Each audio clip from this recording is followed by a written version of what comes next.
Welcome. Yeah.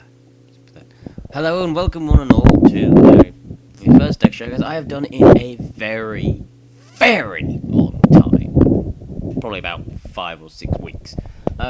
What you'll know is this is actually technically an update rather than a whole new fresh deck. You see, what I've done is, you might remember, some older fans, that about a year ago or so, because I don't produce videos that often, I did a Hazy Flame deck showcase. But now we're back with a far superior build, which doesn't involve Griffin this time. There is no Griffin, there is no worry.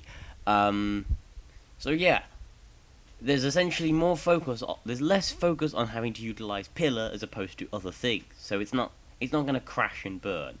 But there's actually a small amount of monsters in the deck than before, which means you are relying more on your specialing from grave than you are from field, and you're trying to mill stuff and then get stuff back, as opposed to, just hoping to draw something, which is kind of a bit stupid when you originally think about it. So starting off, we've got two Cerberus, as sort of like again, they search stuff from deck to hand, which isn't essentially as important now as it was before. Through Hydra. Hydra is pretty much essential in getting as many materials as possible onto Basiltrus in one turn, which is the intention of this deck, to get out Basiltrus as powerful as possible rather than trying to power it up, like over turns. Two Hippogriff is really just there to make the deck a bit thicker with the level 6s.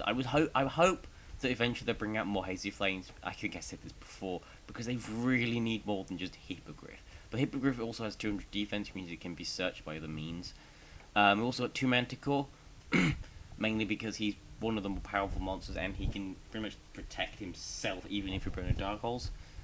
Then obviously 2 Periton, as Periton's part of your combo, and the triple Sphinx, because Sphinx is like the main combo power. Also got 2 Manticore of Darkness, because Manticore could pretty much plus any of these to bring himself back. So if you really if, say for example, you can't use, I don't know, if you've used up your Sphinx the turn and you just want to get Manticore out, or or for example, you've dropped Manticore by an effect or something, and you just want to get it out of grave, you could send, for example, Cerberus and then bring it back something like Fire Dog. There's a way of doing things. And Fire Dog is literally the kind of hope to get one of these back from grave. Because, it's hope to get some of these out of the deck. Because, considering the fact that you could special summon that, which has 2-3 attack, and considering it only has 200 defense, that is a major part of your combo. Plus, you could do a search for another search, effectively. We're running triple pillar still, because triple pillar is still kind of needed. I might drop it down to 2 though. We've got double Hazy Glory, because you only have them in there as like the search card. We have 2 Miscellaneum with the Emperor in case we get desperate. Double Circle of Vikings, because we could just swap one out for another, and then later on put Sphinx, and then say for example swap that out for Sphinx, then bring it back using Sphinx's effect if it works.